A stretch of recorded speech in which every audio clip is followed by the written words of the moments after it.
Hello, and welcome to Saturday Morning Cartoons, the weekly podcast that revisits, reviews, and ridicules some of the world's weirdest animated series.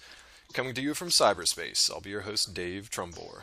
And joining me as always, he runs around in underwear, it's Sean Paul Ellis. How are you underwear wearing fiend? David. I'm doing well. How about yourself? I wish we were doing a video cast right now, because he's literally just running around in underwear, ladies and gentlemen. It's a I delight. am. Why would you not? Yeah. Look, I am in the confines of my own home. Yeah. I'm gonna get comfortable. Oh, do what you I'm gonna want. get comfortable. Yeah. Good stuff. I'm uncomfortable. Ooh, and completing our trio. His brain's overloading, and it has a chocolate coating. It's Matt Barron. How's it going, buddy? I'm good. He's got chocolate coating, everyone. So we got Naked Sean running Delicious. around. Near Naked Sean. He's not an ever near, Yeah. as far as I know. And chocolate coated Matt Barron. This is a delightful little episode. We're obviously talking Freakazoid, because that's about as random an intro as we can have. And this is about as random a show as we've watched so far. I don't know how the guys feel about it yet, I want to jump in. Hey, Dave, Matt. Since Yeah. this show is completely based on non sequiturs, at any point during this episode, if somebody just wants to non sequitur and just start talking about whatever else is on their mind and something completely different, I'll allow it. Oh, fuck, that's going to drive me insane.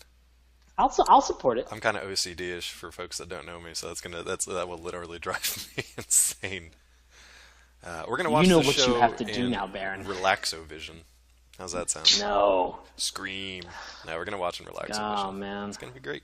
Before Sean starts his non sequiturs, I'm gonna give you guys a brief history of Freakazoid, which you may not be familiar with. I'm actually kind of surprised by. I don't know, this was a big thing to me in the mid-90s. I thought more people liked it. Apparently not so much. So if you're not familiar with it, Freakazoid was an American animated TV series created by Bruce Timm and Paul Dini, names you may recognize, for the Kids WB programming block on the WB, the kind of defunct turned into CWWB. This was an Amblin Entertainment and Warner Brothers Animation production. Also involved Steven Spielberg, which was kind of fun. It was the third animated series that involved Mr. Spielberg. This was kind of during the late 80s and early 90s when kids animation was definitely making a big comeback. So I mentioned Bruce Timm earlier. You probably know him, one of the big players in DC Animated Universe. This was his creation, but he actually intended it to be kind of a straightforward superhero action adventure. With a little bit of comic flavoring, but Spielberg came in and was just like, nope, we're going to take the guy that wrote Animaniacs, his name's Tom Ruegger, and we're just going to turn this into a crazy bonkers comedy, which is exactly what happened. I don't think it would have done, well, it didn't do well, let's say that. It didn't do well in its original run. It developed kind of a cult following and, just kind of a cult hit in later years. But during its original run, numbers weren't so great. So it's hard to say whether or not that was a good decision or not.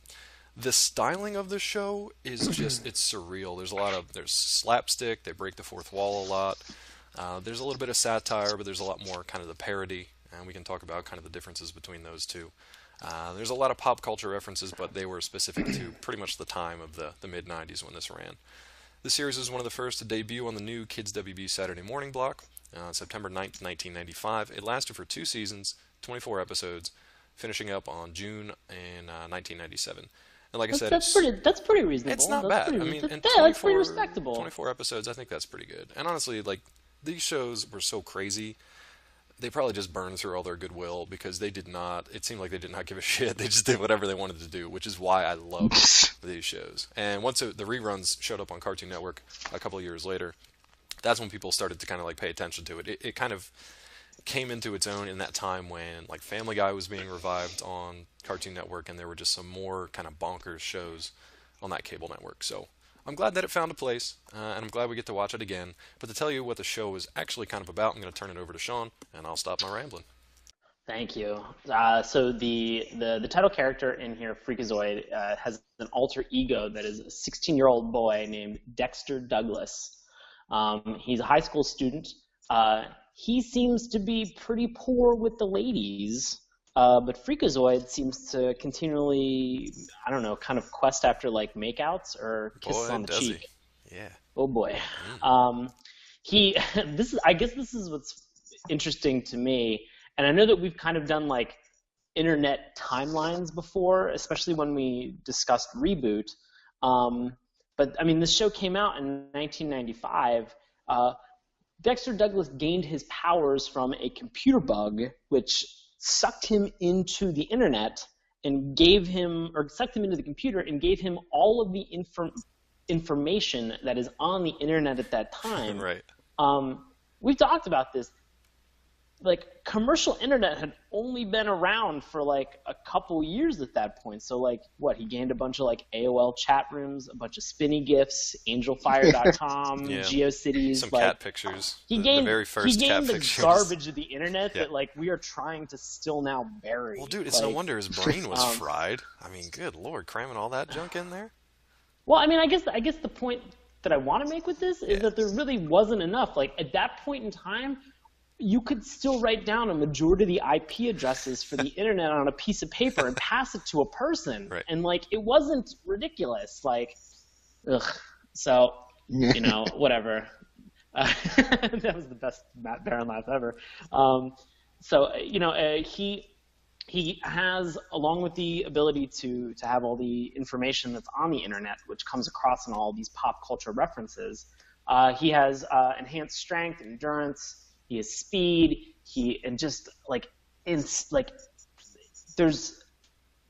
There's no sanity in terms of like what he does. Like it bounces no around rhyme or so reason. much. Yeah, like, I mean, I don't have like an attention problem at all. And I was sitting here watching this, paying attention to the show, and I was like, oh my God, maybe I do now have an attention problem. It gave from watching all this the kids, program. ADD. Yeah. Definitely. Ugh. It's like those shows that when you start up and they're just like, this show contains flashing lights, it may cause epilepsy, and you're like, I'm fine, and then it starts flashing, and you're just like, oh no, I think something's wrong with me. Oh, no, now I definitely have epilepsy. Yeah. Thank you for the disclaimer. Now I have that problem. Yeah. So he continues to fight on the side of the good and the just. And so, I mean, I guess he's a redeemable character in that sense. But along with being somewhat redeemable, I know I've mentioned this before, is that how important the theme songs are, at least how important I posit the theme songs to be. This show actually really does have a great theme song. Absolutely. And before we even get into that, I just want to mention this show was actually nominated for a Daytime Emmy in 1998. What? Yeah, based on an outstanding original song from composer Julie Bernstein and lyricist composer John P. McCann. I don't think it was for the title song. Wikipedia says it was. Yes, they actually won a Daytime Emmy in 96 for the original song, and they were nominated again in 98 for a song called Invisibo. But yeah, this main theme won a Daytime Emmy, which just goes to show you how shitty and worthless Emmys are. So, that being said, I'll turn it back over to If you Sean. stand on top of the pile of shit, you're still the king, right? Exactly. But now I'm going to turn And it you're over to still you guys. You're still standing on shit at that point. Hey, at least so you're standing, not that great. kids. At least you're still standing. Well, that's All why right. the daytime Emmys are shit. Matt, I'm going to do this reading. Would you mind helping me out? I would love to help you, Sean. Wonderful. Super teen extraordinaire Freakazoid. runs around in underwear. Freakazoid.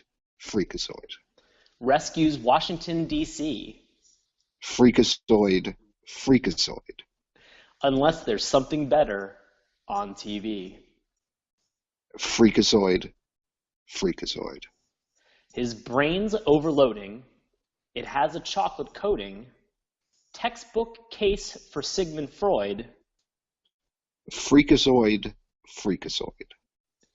Check out Dexter Douglas, nerd computer ace, when surfing on the internet and was zapped into cyberspace. He turned into a freakazoid. He's strong and super quick. He drives the villains crazy because he's a lunatic. His home base is the Freakalair. Freakazoid. Fricassee. Floyd the barber cuts his hair. Freakazoid. Chimpanzee. Rides around in the Freakmobile. Freakazoid. Freakazoo. Hopes to make a movie deal. Freaka me. Freaka you. He's here to save the nation, so stay tuned to this station. If not, we'll be unemployed. Freakazoid, Freakazoid, Freakazoid. Wonderful. Very well done. Wonderful. Applause, applause. Very well done. Sean, I am excited to get into this theme song conversation with you and Matt because there are a number of things that I love about it. But I know you have an ongoing theory about how theme songs kind of set up the potential for the show and give the viewers some information. So how do you feel about this particular Emmy-winning theme song? I mean, I feel actually pretty good about it. I mean, I have to amend this, or at least caveat this and say that like the promise that the theme song makes is in no way indicative of whether or not you're going to enjoy the show. Right. It's just whether or not the theme song actually delivers on the promise. And in this instance, yes, it absolutely does. I mean, if there was ever any case of like if you were ever doubting what show you're watching, you heard the name at least 20 times during the theme song. Courtesy of Matt Barron. You know it's Freakazoid. Yes. Yes, you know it's Freakazoid. I mean, it bounces around so quickly that, I mean, like, it does a great job of mapping the style of the show Definitely. and the non sequitur nature into the actual theme song. And so, in that case, yes, I think it delivered on its promise of being something completely batshit insane. Yeah, and I love the visual way they jump around too. So, like you said, their lyrics kind of jump around from place to place. You don't know what's coming next. Visually, they just paint exactly what the lyrics are saying, but it does it in such a very bold, colorful, and crazy way. I love that. I love the just intercuts, the smash cuts from one thing to the next. The chimpanzee interstitial? That absolutely killed me. I remember the first time I watched that because like it sets your brain up. You hear Freakazoid, Freakazoid, Freakazoid, Freakazoid over and over again, and out of nowhere comes this fucking chimpanzee, and it is a live action chimp. At least in the first episode, it's a live action chimp that just shows up and he's like jumping up and down on a stump. That killed my brain as like the 12-year-old me. Just killed it dead, flatlined it, and I love that moment because. Just a personal touch to this. This is something my brother and I used to watch, and he was only like, probably like 6 or 7 at the time, and I was around 12. And me and him could sit down and watch it, and he would giggle and laugh at things that he found funny. I would laugh at stuff that I found funny. It was a show that we could watch together, and we both absolutely died whenever that chimpanzee came on. So I just love that. Chimpanzee came on. Yeah, hilarious. Monkeys. I mean, and to deliver on the promise of the chimpanzee, there's like a lot of I want to say bathroom humor that's in this show, but it's specifically like it seems like it's and toilet humor and bathroom humor isn't correct in saying this. There's like a lot of times where like characters or people will just have like a toilet seat like around their head. Yeah, he's being literal, like actual toilet humor. I think one of his weaknesses is poo gas as well. He has an aversion to poo gas. I'm sorry, you said what? Poo gas. Poo gas. Poo gas. Poo gas. Okay. Yeah. I just wanted to be clear. No, we're talking poo gas. Yeah. Okay. Yeah. So that's all right. Yeah. Was there any moment in the theme song when you guys heard the rides around in the Freakmobile where you were like, oh, this is getting dirty? Ooh, I have to mention. This is my second point that I have to mention. This is getting dirty. This is getting good. I remember my mom disliking this show, which of course made me like it even more. I was like a 12-year-old kid because she was like, it's kind of funny. I don't like when he says "freaka me, freaka you," and then she would just like walk out of the room, and I thought that was hysterical. I thought that was as funny as the show itself. She was just like, I don't like when he says "freaka me, freaka you." Great, good mom. You should have just put on some smooth R&B, like some Silky, like in the background, and just like put on his one hit "Freak Me Baby," and put a bright red onesie on with an F and an exclamation point. Yeah, exactly. That would have been fun. Good stuff. Yeah, I don't know. I mean, this theme song to me, like, I remembered it before I even looked it up. It was just one of those things that stuck with me, and I just love that it sets up. To your point, I love how it sets up the nature of the show. That is just nuts. It's energetic. It doesn't always make sense. There's going to be different kinds of comedy that you may or may not like. There's going to be a lot of non sequiturs. I love the fact that this show it's all animated, but then they throw in these weird cuts of like old timey footage that's like live action, like the three German dancers that just start having like a slap fight in the middle of dancing. Do you remember that one? Yeah. Speaking of non Yeah. sequiturs, I mean shit like that just like blew my mind when I was a kid because it just made no sense and I didn't know how to handle it, and I loved it, and I still love it. I don't know if because I mean Animaniacs and Tiny Toons Yes. all came before this show, and I don't know if it was just that like I loved both of their theme songs. I don't know if this was something where like I maybe I didn't get it, or maybe I just didn't like it as much as I enjoyed Tiny Toons and Animaniacs. But like, I know I watched the show a couple times on TV, and then it became one of the shows that like when it came on, when I was like, because I must have been like 15 when this came on, like I'd see it come up and I'd be like, oh, I gotta change the channel. Like I gotta put on Saved. I gotta put on Saved by the Bell. Like I gotta See, maybe it was gotta just see the what those wrong kids up time at for you. Bateside are Maybe it doing. was just you were just too old for it at that point. And for me, it was like the exact perfect time because my brain Okay. didn't know what the hell it was doing. So like this show made perfect sense for it because nothing else made sense. So the fact that this show was so insane, I was just like, yeah, I can get behind that. Nothing makes sense. Okay, yeah. Yeah. How you doing over there, Wheezy? Did you like this show? No, you know what? No, It was no. all right. I mean, I think it was in about 7th grade when this show was on Yeah, TV. dude, we're So, the same age. yeah, I know, Yeah. but at any rate, no. I mean, I'm kind of in Sean's boat. Like, I watched a little bit of Animaniacs, but Freakazoid for some reason, like the Jerry Lewis shit Yeah, was just we'll like, get to that. That you know, I can and it's understand that. and just like stuff like that. I'm just like, That's valid. know, That is a can't very really do this so valid. much. Because I'm not a fan of Jerry Lewis. I do like slapstick, but his particular brand with the lady and all that, I never got into that. That was always grating and irritating. Freakazoid does that a lot. I don't know if it fades over the course of the series, but he does it quite a bit in the early goings. So I think the voice actors were trying to figure out the character, figure out how kind of crazy he is. But I love the fact that the creators and the writers and even the animators, they just kind of let him go. Like there's no restrictions. They just let him go, man. I can picture the voice actors in the booth just going insane, just doing anything and everything they can think of, and then they're like, all right, we'll slap it together later and just write it up as it goes, and we'll animate whatever you just did because it made zero sense. And I feel like that's reflected in the animation too, because this character, like Sean mentioned with his powers, he can kind of do anything. He's almost like a plastic man at times. He can change size, shape. He can zip around like a little lightning bolt. He can jump up on top of things. Sometimes he's super strong. It's just there's no limits to him. He can kind of do whatever he wants. But he's also insane. So that's his only limit, is that he can't actually harness his powers to do anything worthwhile because he's fucking nuts. Do you want to talk about some of the other characters? We've already kind of talked about Freakazoid. Do you want to talk about like his alter ego, Dexter, a little bit? Are you interested in him at all? Do you guys have any take on him? Yeah, I mean, like he just like I guess I kind of resent the fact that like they made Dexter out to be like this total nerd who like used computers and like couldn't do anything else, and I mean, as being somebody who works with computers every day, like, I mean, I don't know.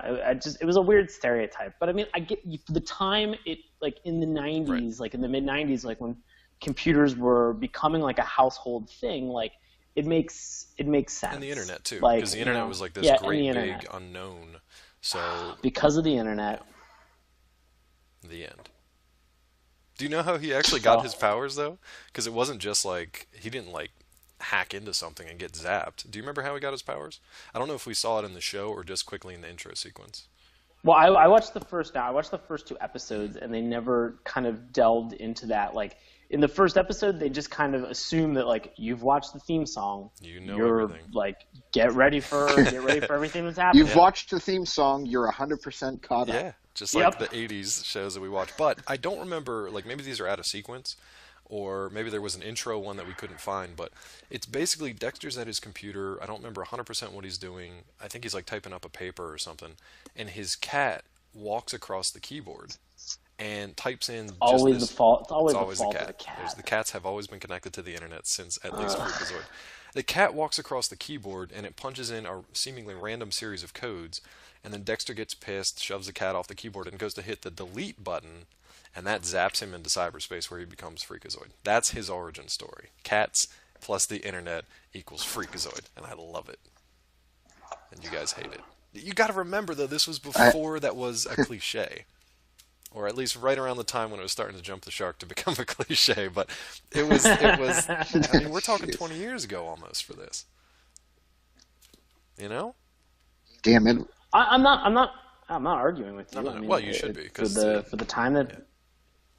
I mean, for the time that this came out, like, it was accurate. Like, you know, people were starting to kind of parody, you know, people who use computers all day long. Like, this was the thing. This was the stereotype that people had created in the media about people who use computers. Yeah, I could see that. I think they parodied way more other stuff from the superhero genre. So, I mean, even in the first episode alone, guys, we're going to be jumping all over the place because non sequitur Sean is in the house. So we're just going to be jumping all over. But even I'm trying to stay true to this show. I know we do it anyway, so who cares? But yeah, in the first episode, there's like the narrator, and he basically says something about, he introduces this villain, and he's like, if only there was a hero who could stop him, normally it would be this guy. And they show like a silhouette of the very well-known at that point Batman from Batman the Animated Series. The white triangle eyes with the all black silhouette of his cape and the cowl, and he's holding up a villain. And the narrator says, you know, this hero could stop him, but he's on another network. And then they just cut over. And I love shit like that. That was hilarious. That was so good. And they do stuff like that constantly, but it's blended in with a lot of this slapstick, toilet humor, Jerry Lewis type stuff that I can understand why it would turn some people off. You know. Did you guys have any other like favorite characters in the... or at least characters that were interesting to you if you weren't a big fan of the show? So we'll say you don't like Freakazoid, you don't like the... I definitely did. Baron, did you have one? Actually, you know, I kind of liked Cosgrove, just because he was, you know, kind of a funny stereotype, like, you know, your standard animated, like, cop with the huge eyebrows that, like, cover his actual eye sockets, junk like that. But he just had, like, a couple, like, funny moments, like... I was watching kind of like a clip compilation, and he actually like outs Freakazoid, you know, as Dexter to Steph, right? And Freakazoid gets all pissed, and he's like, you know, you weren't supposed to say anything, and he's like, well, I just wanted to be clear that it's totally obvious that you're Dexter, and we're going to save your family. And that cracked me up, just like the deadpan, like, I mean, everybody knows that, right? It was just hilarious. No, Cosgrove is awesome. I'm a big fan of him. Sean, were you a fan of him too? Yes, that was actually my thing was so in the first two episodes, or the two episodes that I watched, I didn't see Cosgrove interact with any other characters that were on the show other than Freakazoid. Right. And I was curious if Cosgrove was like a manifestation of Freakazoid's head, like of his insanity, and Cosgrove acted like the justice and / like moral compass of Freakazoid. Okay, I'm going to follow that theory too. Follow that theory through, because to let people know what Cosgrove does, like Matt said, he's kind of the stout, very heavy-lidded cop, but like the what's the word I'm looking for? So speaking of stouts, did you know stereotype. that it's International Stout Day today? Ooh, delicious! I had a lager earlier, so that's not non sequitur number one. Yeah, I wish I had a stout right now. Speaking of stout, Cosgrove is stout. You were saying about Cosgrove. Yeah, so okay, he's voiced by Ed Asner. I feel like that just the voice lets you know what this character looks like, because he looks like Ed Asner in a cop's uniform. He's just kind of like very this dumpy, fatherly, very like stout old guy, and he shows up randomly. He distracts Freakazoid. He's like, in the first one, he's like, "Hey Freakazoid, you want to go get a mint?" And as you're watching, you're just like, "What the fuck does that even mean?" Freakazoid's like, "Yeah, all right." As he's like trying to go save the world, or save the city at least, he's like, "Yeah, let's go get a mint." So they show up at this, what was the name of the restaurant? It was just like the mint shop or something strange. It was Make Mine Mint. Make Mine Mint. Well done. Yeah, so they just have these like sidebars, these like side adventures that you don't really see a lot. You see the beginning and then you see the end of it. And then Cosgrove is just kind of like, hey, thanks for coming over for that mint. You should probably get back to saving the city now. And he's like, oh Yeah. yeah, I should do that. So saying that he's like his moral compass or his sense of justice or even like a spirit of rationality, I can't buy it because he is almost like a distracting influence on him because he shows up, he's like, hey, you want to go see a monkey riding a unicycle? And Freakazoid's like, do I? So he always shows up for shit like that and then puts him Hey, back Freakazoid, on the track. you want to go to the Fall Harvest Festival? Do I? Do I? Like, I love Cosgrove though, mostly because it's Ed Asner. Yeah. He does interact with other characters though throughout the show. So he actually interacts. Okay. Yeah, like that conversation I mentioned was Cosgrove, Freakazoid, and Steph. Yeah, and Steph is Dexter's kind of on again, off again girlfriend, depending on which episode you watch. Yeah, but I watched one with Norm Abrams, which, okay, fuck, the fact that Norm Abrams is an animated character in a TV show with a superhero, that is enough for me. If you don't know who Norm Abrams is, definitely look him up. I could watch, what is it, Old Yankee Workshop or New Yankee Workshop? I could watch that for just hours, just by itself. New Yankee Workshop. New Yankee Workshop. And the fact that he is animated and kind of a heroic character in a superhero series, I just love it, man. I don't know. It's so random that I can't help but find this very endearing. I love it.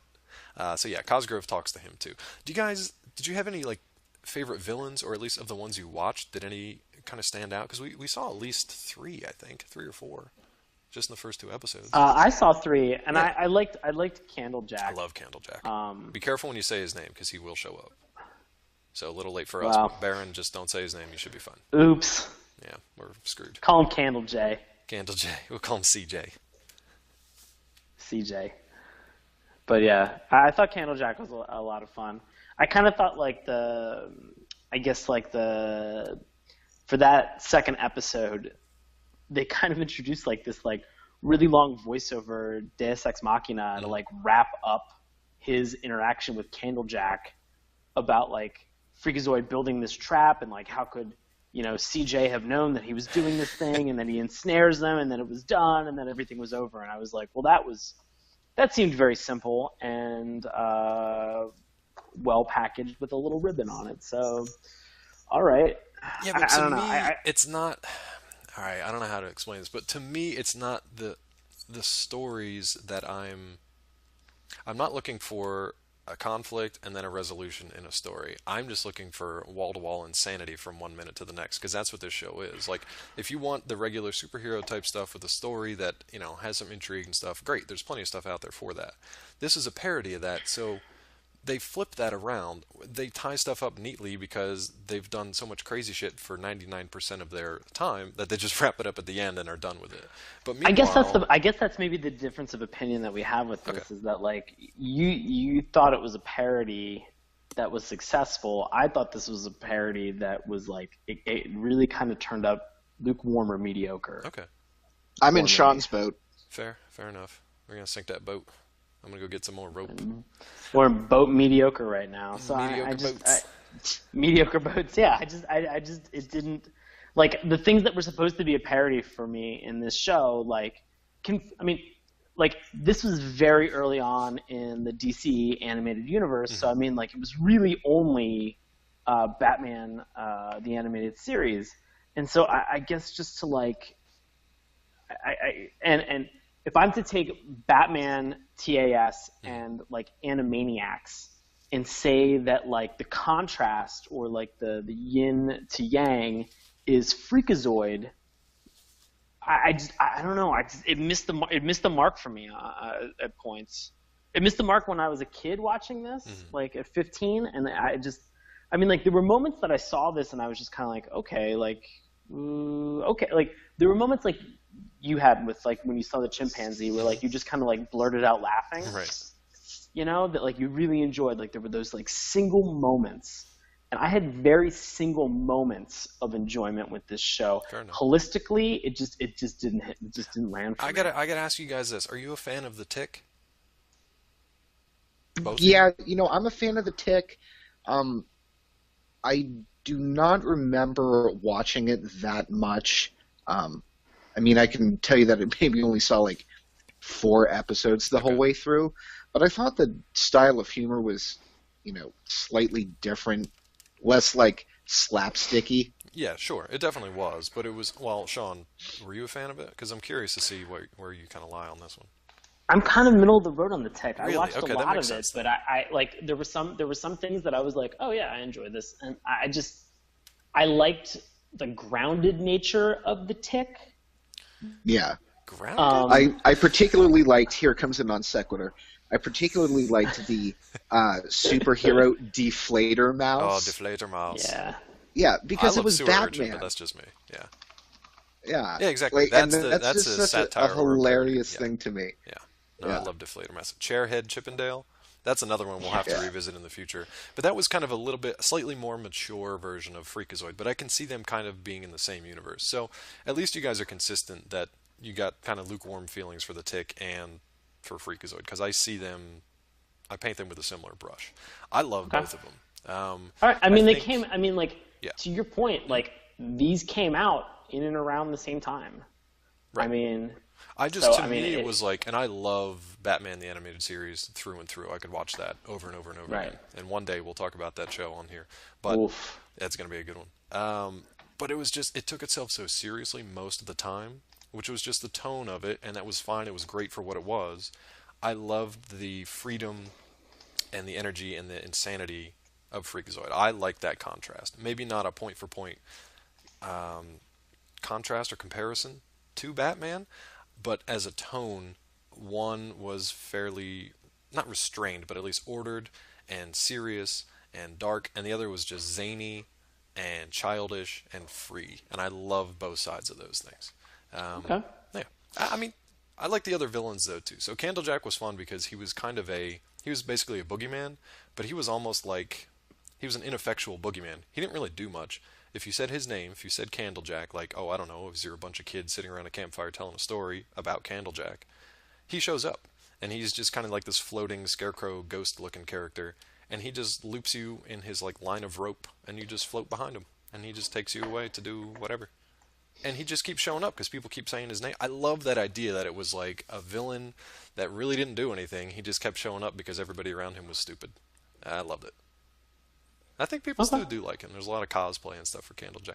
Did you guys like the Lobe at all? Any feelings about the Yeah, Lobe? he was. I Okay, did good. enjoy him. Good, He was fun. You know, tell folks about the Lobe if they're not familiar with him. Yeah, and he's just this super genius brain, that just tries to continually like trap. And in the one episode that I saw, he was trying to dissect Freakazoid, and it was just really funny, like, because he has him like tied down to this like table, and he's like, we're gonna cut open his head and see what makes him tick. And so he cuts open Freakazoid's head, and inside there's a ticking time bomb. And then Freakazoid pops out, and he's like, see? He said, you said you were going to see what's in my head and see what ticks. And what was inside was a ticking time bomb. And now it's a bomb. Like, yeah, I was just like, okay, like, you've now over-explained this joke. Yeah, like, which a I thousand found fold. hilarious. But I mean, like, Yeah. yeah, it was silly in that sense. I just, like, there were just some things about it where I was like, oh, right, like, I get it. Yeah, I Um, guess I'm curious I, to find like what types of humor, like what kinds of humor or what moments made you guys laugh and what moments made you kind of cringe and want to change the channel. I can understand the well, like Jerry Lewis stuff. the Jerry Lewis stuff. Some of the stuff that was, I guess, like very relevant in like pop culture or like the news during that time. Mm-hmm. Like in the first episode, there's like this. So to set the scene for the like part of the first episode, since everything's kind of broken up into like these smaller chunks. Yeah, it's like a variety. The villain called Cave Guy has taken over Harry Connick High School. There's a dance that evening. He attacks. There's a newscaster that is outside, and he just says like, he just goes, "This is a story as big as OJ," and I was like, "Oh Yeah, no, that's a I little don't- rough. I this mean, isn't- that's a this isn't- problem with this isn't anywhere. topical This isn't humor. anywhere close to. No. This is a comical caveman who every once in a while just goes, "I subscribe to the New York." So that I Or- think was funny because the first time you're introduced, it's the first episode. you're introduced to this lumbering caveman that's just like going through the streets of Washington D.C. and just like flipping cars and smashing police cars.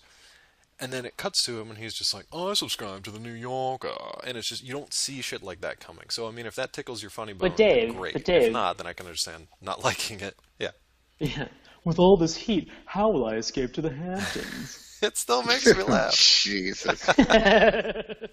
Like shit like that kind of made me laugh because I don't know. See, that kind of stuff was funny to me too, Right. but like some of the literal stuff was like Yeah. really not funny. Like cringeworthy. Like at the end, like after he rescues everybody at the dance, like I think actually it was Steph like came up to him and said, "Call me later," and as soon as she walks out of frame, Freakazoid starts screaming her name. And it's Yeah. like, like calling her, and I'm just like, all right, too literal, not funny. Yeah, stuff like that I get, and that was the annoying part of it. And I think that maybe, I don't know if that softened or probably just got worse over the course of the series, but I think that was again the voice actor trying to like find the character, but also I just love that they were just being insane with it. But yeah, I can totally understand why that would turn people off, because there's a lot of moments like that when Freakazoid's fighting Cave Guy at one point. He just like leaps on top of the guy's head and is just like perched up there like a cat, and he just starts shouting like Jerry Lewis. He like starts doing this song. Yeah. I'm not even gonna like attempt to read So it, but that was that. I guess that was kind of my problem with some of, at least like the episodes that I watched, is that it seemed like there were a lot of times where like they didn't really have much that they wanted to put in the episode regarding like content, so they just let Paul Rudd like scream his fucking head off. Yeah. Like they were just like the whole first part of the first episode about the weather report is just Paul Rudd fucking as Freakazoid fucking screaming about shit. Like That part was hilarious See, to me. now that's though. what I think is funny. screaming Is nonstop. Marin And loves I, that. like it was funny for like 2 seconds, but then the bit went on, and I was like, okay, like wrap this up, Dude, like, do you want to talk about a bit you- going on? Can we talk about the third part of that first episode? Do you remember that bit about the hand man? Yeah. So the hand. Oh god. Man. So they did this whole thing like at the end about like it's Freakazoid's continuing quest to find the perfect sidekick. Right. Well done. Sidekick. Well done. And so he has this sidekick named Handman, which is just he has drawn he's drawn eyes on his hand. Yep. And he's made it into like a kind of like a little hand puppet. Yep. Which just made me think of like the like South Park, like Jennifer Lopez like bit, which I thought was actually perfectly on South Park. But like man, like it kind of just dragged on like forever and ever, and then there was a little bit of action where like he finally used Handman to like punch the Lobe and like kind of foil his plans to like get to be captured. And so I mean like that was fun, and that was interesting. It was just like there were like just those like ventriloquist, like those bad ventriloquist bits where he's just like, watch me drink this glass of water, and he's like drinking a glass of water, and like the hand is like still talking, but then it's like as he's drinking it's gargling water, like you can clearly tell that it's just his hand, and like the Lobe's not buying it. I guess that's what was actually funny to me, was the Lobe wasn't buying it for like 1 second. Yes. He called him on his bullshit. See, and that is one of the greater things about the show too, is that everybody in this world knows that Freakazoid is fucking insane. Everybody else kind of like is the straight man to him, even if you're the Lobe who's just walking around and you're just a giant exposed brain. Like, they know that he's insane, and they kind of play off of stuff like that. So they call him out. I liked stuff like that, especially with the Lobe. He has very just kind of like dry delivery, a dry sense of humor, and he always just gets beat up, but he keeps coming back for more. I liked stuff like that. But then Sean mentioned that there was a little bit of action in that scene. That's literally only the first minute. For the next 7 minutes, you watch Freakazoid's Handman meet the Hand Girl, I guess, which is just his other hand, and then you watch their lives grow. They get together married in Vegas, in and then like they a go on a Scottish honeymoon, ceremony or and something. like Yeah. there's that weird shot of like both hands like resting like daintily on a pillow, and the only thing I thought in the back of my head was like, are they gonna hand fuck? Yeah, Like pretty much. what's next? And like they start making out, and in like the back of my head, I was like, this is so fucking hot. I was just like, I Jesus. was like, cops, and like it just continued, and then he's just like, oh, what a happy ending. Unlike some other people, then he looks down at his feet, and you see that his feet are like.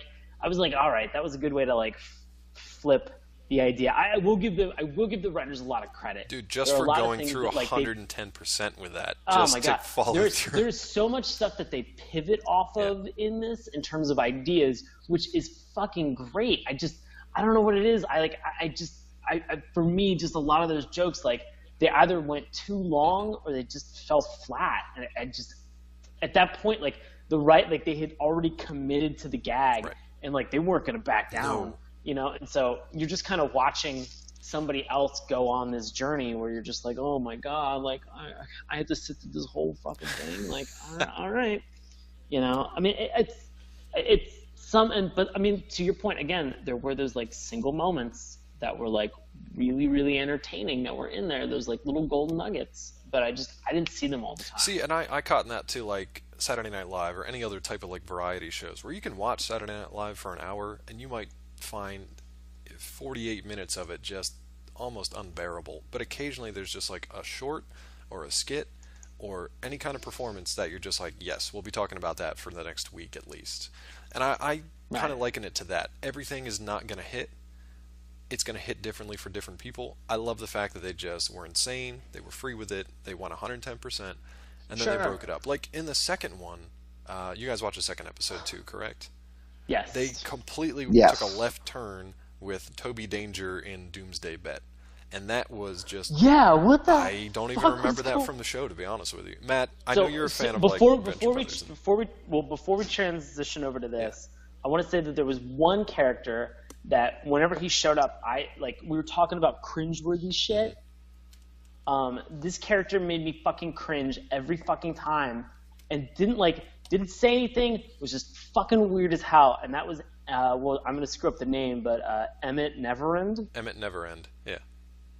What the fuck? Okay, we can talk about these two characters. There's Emmett Neverend and there's Waylon Jeepers. I was actually going to throw them in now, but so let's do that anyway. All right. Well, I mean, like Waylon Jeepers, like I don't want to spend too much time on either of them, but like Waylon Jeepers, because I think the parody of, oh my god, of Johnny Quest was entertaining and unexpected, Right. but like Waylon Jeepers shows up and he something about I don't know. It was very weird. That didn't creep me out. This Emmett Neverend looks like a guy who is he is in the process of giving himself a hernia while taking a shit. Yeah, it's like, he's very strained. He's a very strained gentleman. Just like strained neck veins, like a big grin with like a fucking beak nose. You need to find just his like any gifs or anything because they need to be all over Tumblr just to haunt your dreams. spindly fucking wire hair, and it like to see him walk across like any part of the show, I was like, oh my god, It looks I'm like an uncomfortable. Like, early Matt Groening drawing or something like that. It's, wanted a fucking crying game shower for myself like, Oh my immediately. god. See, I thought his face was Fuck this. hilarious. I thought it was hilarious too, and you see it like I every was episode. so creeped out. You see him in the title Yeah. sequence, and then he's like an Easter egg. You have to try to find him in the episode because he just pops up. He's in like, random he's like the creepy aliens places. in South Park. Like they're always there. Yeah. It's just He's got to find him. fucking. Emmett Neverend. Oh man, I'm gonna let Matt talk a little bit about Toby Danger. I have a feeling that he Please. liked Toby Danger, or at least wants to talk about it, because I know he's a fan of Venture Brothers, who have a similar spin on Johnny Quest. So Matt, what did you think of Toby Danger in Doomsday Bet? You know, I mean, it was actually. I got the Venture Brothers. I mean, well, obviously Venture Brothers was like 10 years Yeah, later, exactly. but the Johnny Quest thing, like I straight up watched Johnny Quest as a Yeah, me kid, too. but I also thought it was like occupied this sort of like weird semi-educational cartoon meets action cartoon.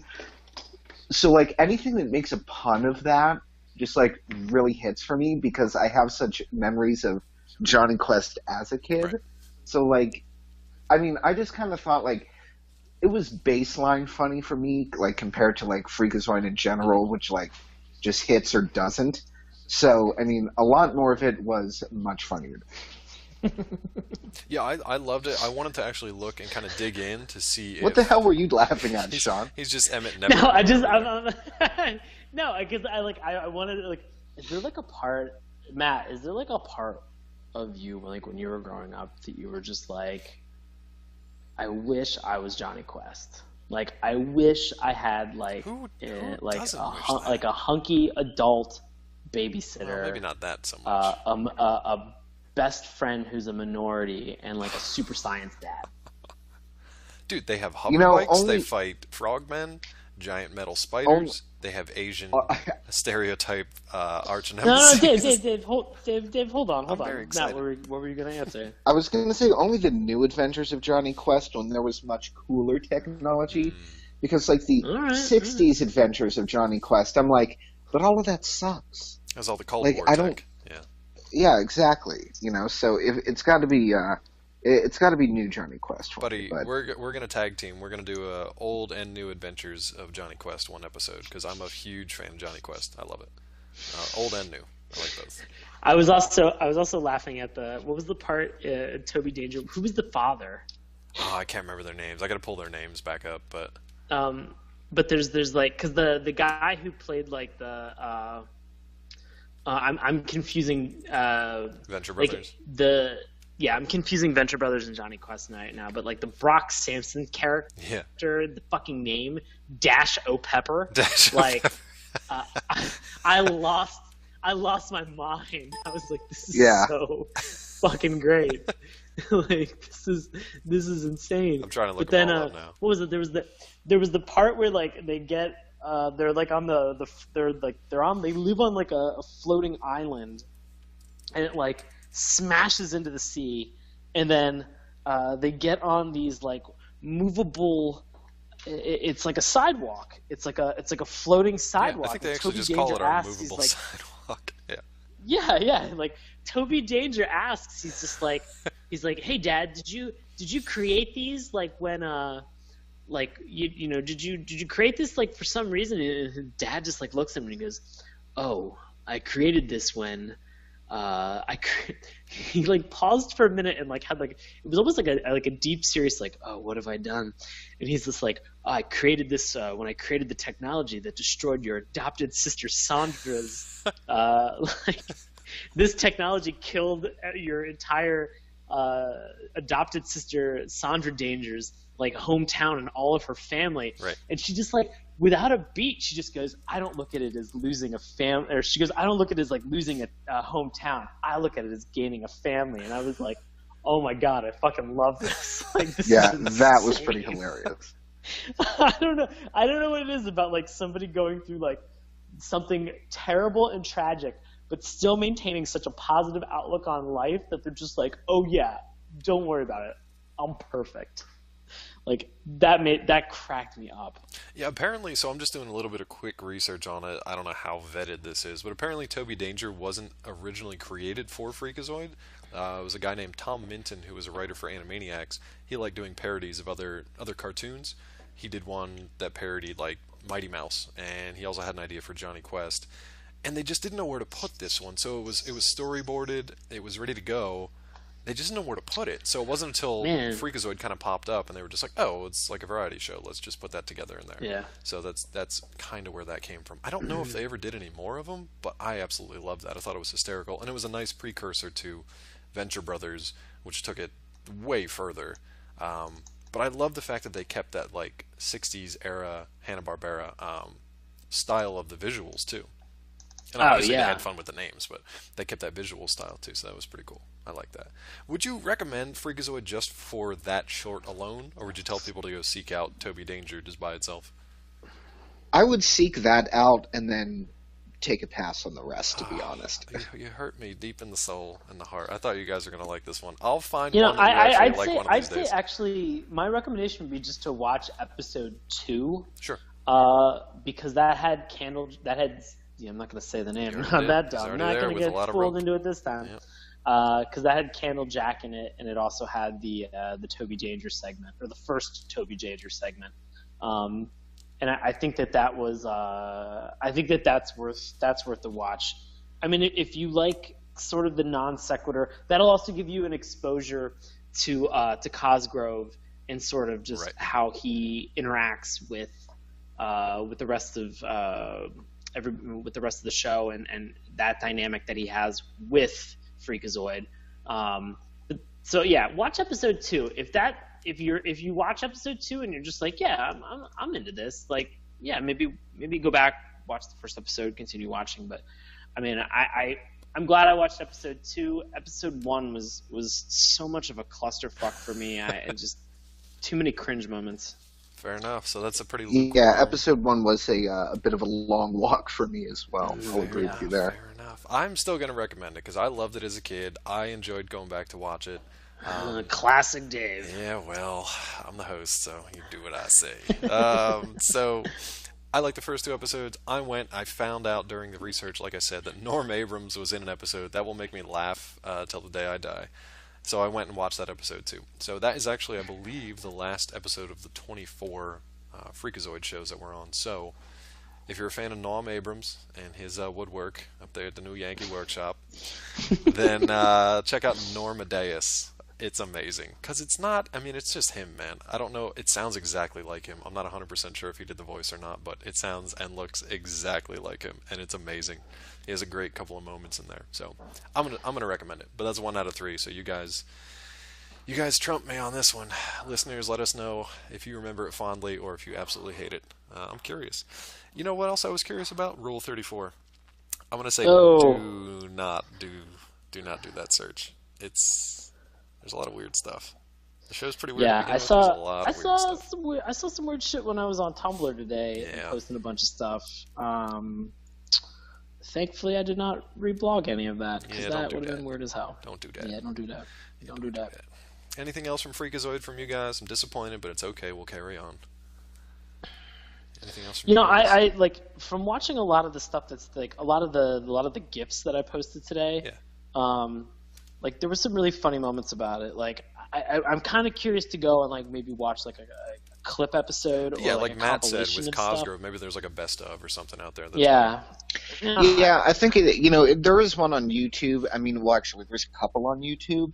I mean, it's good because it really is the highlights of it. So it's like, you're not going to get any storyline elements there, but it's good, laughable moments. I gotta say, speaking of non sequitur, why the fuck is there a picture of Totally Spies on our Tumblr page right now? What is happening? Shut up. I'm just No, curious. somebody had said like because I follow a lot of cartoon stuff, and somebody had said like, please tell me that I'm the title of it says tell me I'm not the only one who remembers these 3 bad bitches, and it's a picture of the 3 ladies from Totally Spies. Got it. I absolutely remember. I used to watch Totally Spies all the time. See, I don't know so. that one now. I only knew it was Totally really? Spies because of the tag that's on it. Yeah. So I was very confused. Yeah. I'm very confused. So, but at least Totally Spies was a very fun. I mean, I remember it being like it sort of was like a precursor to like Kim Possible, okay. like on Disney Channel. Like so, yeah, it was just. Hey man, was put it on the fun. list. Yeah, put it on the list. Sweet. Awesome. All right, man. that's pretty much all the time we have for Freakazoid. I'm sure the guys are happy to hear that one. Put it behind them. I'm going to give them a chance now to plug some stuff that they've got coming up, stuff that they actually like. So let's start with Sean. What do you have coming up, buddy? Anything for the listeners to come check you out in? Ooh, man, yeah. I'm actually, if you're in the DC area, I think it is as a part of DC Shorts. I'm going to be premiering a movie that we are going to be preparing and writing in, I think it's like, we've got like 4 or 5 days to be able to put it together. I think it'll be premiering November 21st. I'll put more information available on the website. And then I have a bunch of shows that are going to be available or coming up in December at Source Theater as a part of Washington Improv Theater's upcoming holiday run called Seasonal Disorder. You can find out more information on WIT's brand new website, which is witdc.org. I like it. Like Sean said, we're going to have all that information up on our site, and you can go check it out, check him out. That's a lot of stuff, buddy. Baron, why don't you balance him out and tell us what you're going to be doing the next couple of weeks? You Nothing. Yeah, there it is. Balanced. Chilling. The world, Chilling. the world is balanced. As for me, if you listened to last week's episode, you heard my good buddy and sometimes boss, Steve Weintraub, on the show here from Collider.com. Guess what, folks? I still review some shows over at Collider.com. The holidays will Hey not Dave, stop what us. shows do you Oh, review? buddy, I'm so glad you asked, because I know you watch these shows too, and you kindly read I watch my all of reviews. them. I watch all of them except for one. Oh, which one? I don't watch The Walking Dead. What? Wow. I'm surprised. I'm just not watching it. Are right you now. just worried that I'll- Emmett I'll- Neverend is going to show up and just creep No, along? oh God! I'll catch up on it eventually. I'm watching the other four. Oh, I gotcha. A lot right now. Fair enough. Hey, I don't have listeners out infinite there, amount of time. As a you and me both. Listeners, as a non sequitur again, send Sean all the pictures of Emmett Neverend you can find and just flood God his damn Twitter it. Why account the fuck would you do and his email Dick. and his house if you know where he lives, his mailbox. Do not send that dress to my as house. Emmett Neverend, with or without pants on, and show up at his place. Back to my shows. If you want to check out reviews on Gotham, The Flash, Arrow, The Walking Dead, and Constantine, you can check me out and my reviews over at Collider.com. If you want to know more about the show, please visit us at SaturdayMorningCartoons.com. Again, that's morning with a U. If you want to check out Totally Spies and all kinds of Freakazoid stuff on our Tumblr page, where Sean's been doing a real good job, that's SaturdayMorningCartoons.tumblr.com. You can send Emmett Neverend gifts over to us on Twitter at MorningTunes. You can also flood our email box, SaturdayMorningCartoons@gmail.com. And guess what, guys? If you're listening to this podcast right now or maybe watching it on YouTube, you can also subscribe week to week. Oh, plus our new mini episodes, which we just started this week, and hopefully we'll keep doing those just to kind of tease the podcast that's coming up. So you can subscribe week to week on iTunes and Stitcher. That's about it from me. Sean, you want to tell the folks what's coming up next week? Because I do believe it is your pick. Oh man, well, I'll ruin the acronym for everybody. Next week we're going to be watching Mobile Armored Strike Command, otherwise known as Mask. How about that? Yes. This is one that I've heard a lot about, but I honestly don't remember too much about it. I know people are like rabid fans for this, but I don't remember it, so I'm looking forward to checking this one out. This is one I'm excited. This show went 2 seasons. I mean, like everything else that we've talked about, especially last week with Thundercats, like this show existed to fucking sell toys, and the toys that they had for this show were awesome. Really? Like they were so much fun. Like I think I had 2 of them maybe. It was just a blast. Like, they were always like vehicles, and the vehicles always transformed into like these crazy, awesome weapons. Like, I'm not remembering what the name of the one character was, but it was like the main guy from the good guys. It was You bad got guys me, brother. were I don't know bad anything guys are about this. bad guys are part of Mask. The bad guys were part of Venom. The good guys yes. were part of Mask. Okay. And in part of Mask, there was one that like this dude had it was like a Mack truck, and like the Mack truck, like the back of it opened, and there was like a missile silo that was in the back of it. I had that toy, and I was so excited when I got it. So it was like whatever Christmas that was, like 86 or something like that. Like it blew my mind. I was so pumped about it. Cool, so man. We'll have toy I remember talk watching next this week, show too. finally. Yeah, exactly. I am curious if this is going to hold up against my 6, 7, 8-year-old memories. I don't know. So Matt, did you watch the show at all? Because I mean, like I said, I know a lot of people like to watch it and talk about it, but I did not watch this one bit. this will be interesting. Then it'll be 2 newcomers and a toy freak, so it'll be good times. Yep. Speaking of Sean, we're going to let him take us out for this show. So, again, this has been Saturday Morning Cartoons. Thank you for listening, and we will see you next week. Dave, Baron, we ride! You could still write down a majority of the IP addresses for the internet on a piece of paper and pass it to a person. Right. And, like, it wasn't ridiculous. Like, ugh. So, whatever. That was the best Matt Baron laugh ever. He has, along with the ability to have all the information that's on the internet, which comes across in all these pop culture references, he has enhanced strength, endurance. He has speed. There's there's no sanity in terms of like what he does. Like it bounces there's no around rhyme or so reason. much. Yeah, like I mean, I don't like I don't have like an attention problem at all. And I was sitting here watching this, paying attention to the show, and I was like, oh my God, maybe I do now have an attention problem It gave from watching all this the kids, program. yeah, ADD. Yeah. Definitely. Ugh. It's like those shows that when you start up and they're just like, this show contains flashing lights, it may cause epilepsy, and you're like, oh, I'm fine, and then it starts flashing, and you're just like, oh no, I think something's wrong with me. Oh, Like, no, now I definitely have epilepsy. Yeah. yeah, thank you for the disclaimer. Now I have that problem. Yeah. You know, so he continues to fight on the side of the good and the just. You know, and so I mean, I guess he's a redeemable character in that sense. But along with being somewhat redeemable, I know I've mentioned this before, is that how important the theme songs are, at least how important I posit the theme songs to be. This show actually really does have a great theme song. Absolutely. And before we even get into that, I just want to mention this show was actually nominated for a Daytime Emmy in 1998. What? Yeah, based on an which you may not be familiar with. I'm actually kind of surprised by, I don't know, this was a big thing to me in the mid-90s. I thought more people liked it. Apparently not so much. So if you're not familiar with it, Freakazoid was an American animated TV series created by Bruce Timm and Paul Dini, names you may recognize, for the Kids WB programming block on the WB, the kind of defunct turned into CWWB. This was an Amblin Entertainment and Warner Brothers Animation production. Also involved Steven Spielberg, which was kind of fun. It was the third animated series that involved Mr. Spielberg. This was kind of during the late 80s and early 90s when kids animation was definitely making a big comeback. So I mentioned Bruce Timm earlier. You probably know him, one of the big players in DC Animated Universe.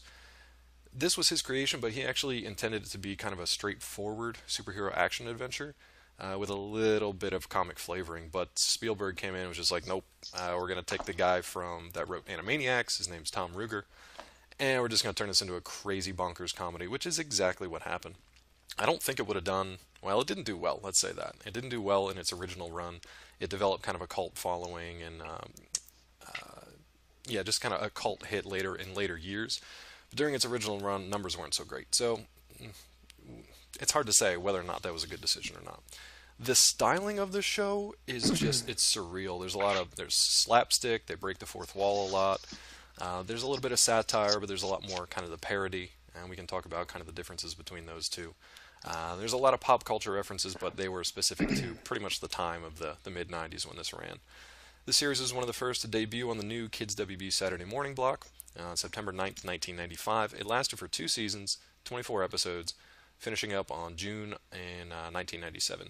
And like I said, that's pretty reasonable. It's not that's bad. Pretty, that's pretty respectable. 24 episodes, I think that's pretty good. And honestly, like, these shows were so crazy, they probably just burned through all their goodwill because it seemed like they did not give a shit. They just did whatever they wanted to do, which is why I love these shows. And once the reruns showed up on Cartoon Network a couple of years later, that's when people started to kind of like pay attention to it. It kind of came into its own in that time when like Family Guy was being revived on Cartoon Network, and there were just some more kind of bonkers shows on that cable network. So I'm glad that it found a place, and I'm glad we get to watch it again. But to tell you what the show is actually kind of about, I'm going to turn it over to Sean, and I'll stop my rambling.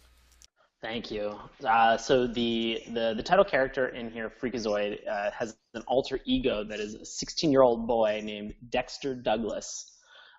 He's a high school student. He seems to be pretty poor with the ladies, but Freakazoid seems to continually, I don't know, kind of quest after like makeouts or kisses on the cheek. Yeah. Oh boy. I guess this is what's interesting to me, and I know that we've kind of done like internet timelines before, especially when we discussed Reboot. But I mean, this show came out in 1995. Dexter Douglas gained his powers from a computer bug, which sucked him into the internet and sucked him into the computer and gave him all of the information that is on the internet at that time. Right. We've talked about this. like commercial internet had only been around for like a couple years at that point. So like what, he gained a bunch of like AOL chat rooms, a bunch of spinny gifs, angelfire.com, Yeah. GeoCities, Some like cat pictures. he The gained very first he cat gained the pictures. garbage of the internet Yeah. that like we are trying to still now bury. Well, dude, it's no Like, wonder his brain was fried. I mean, good lord, cramming all that junk in there. Well, I mean, I guess the point that I want to make with this is that there really wasn't enough. Like at that point in time, Standing original song from composer Julie Bernstein and lyricist composer John P. McCann. I don't think it was for the Hold title on. song. Wikipedia says it was. Yes, they actually won a Daytime Emmy in '96 for the original song, and they were nominated again in '98 for a song called Invisibo. But yeah, this main Really? theme Wow. won a Daytime Emmy, which just goes to show you how shitty and worthless Emmys are. So, that being said, I'll turn it back over to If you Sean. stand on top of the pile of shit, you're still the king, right? Exactly. But now I'm going to turn and it you're over to still you standing. guys. You're still standing on shit at that point. Hey, at least so you're standing, not that great. kids. At least you're still standing. Well, that's All why right. the daytime Emmys are shit. Matt, I'm going to do this reading. Would you mind helping me out? I would love to help you, Sean. Wonderful. Super teen extraordinaire Freakazoid, Freakazoid, runs around in underwear, Freakazoid, Freakazoid, rescues Washington, D.C., Freakazoid, Freakazoid, unless there's something better on TV. Freakazoid, Freakazoid, His brain's overloading. It has a chocolate coating. Textbook case for Sigmund Freud. Freakazoid, Freakazoid, Check out Dexter Douglas, nerd computer ace, when surfing on the internet and was zapped into cyberspace. He turned into a freakazoid. He's strong and super quick. He drives the villains crazy because he's a lunatic. His home base is the Freakalair. Freakazoid, Fricassee, Floyd the barber cuts his hair. Freakazoid, Chimpanzee.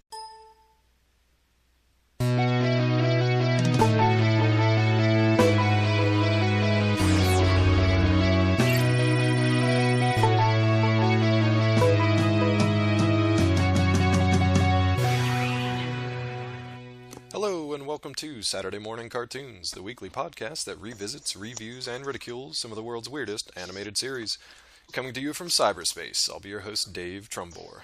And joining me as always, he runs around in underwear, it's Sean Paul Ellis. How are you, you underwear-wearing fiend? David. I'm doing well. How about yourself? I wish we were doing a video cast right now, because he's literally just running around in underwear, ladies and gentlemen. It's a delight. I am. Why Yes. would you not? Yeah. Look, I am in the confines of my own home. Yeah. I'm gonna get comfortable. No, do what you I'm gonna want. get comfortable. Yeah. Good stuff. I'm uncomfortable. Ooh, and completing our trio, his brain's overloading and it has a chocolate coating. It's Matt Barron. How's it going, buddy? I'm good. He's got chocolate coating, everyone. So we got Naked Sean running Delicious. around. Near Naked Sean. He's not an ever near, Yeah. as far as I know. And chocolate coated Matt Barron. This is a delightful little episode. We're obviously talking Freakazoid because that's about as random an intro as we can have. And this is about as random a show as we've watched so far. I don't know how the guys feel I about want it yet, to. I but want to. jump in. Hey, Dave, Matt. Since Yeah. this show is completely based on non sequiturs, at any point during this episode, if somebody just wants to non sequitur and just start talking about whatever else is on their mind and something completely different, I'll allow it. Oh fuck, that's gonna drive me insane. I'll support it. I'm kind of OCD-ish for folks that don't know me, so that will literally drive me insane. We're gonna watch You know the what you show have to do in now, Baron. Relaxovision. How's that sound? No. Scream. No, we're gonna watch in Relaxovision. Oh man. It's gonna be great. Before Sean starts his non sequiturs, I'm gonna give you guys a brief history of Freakazoid.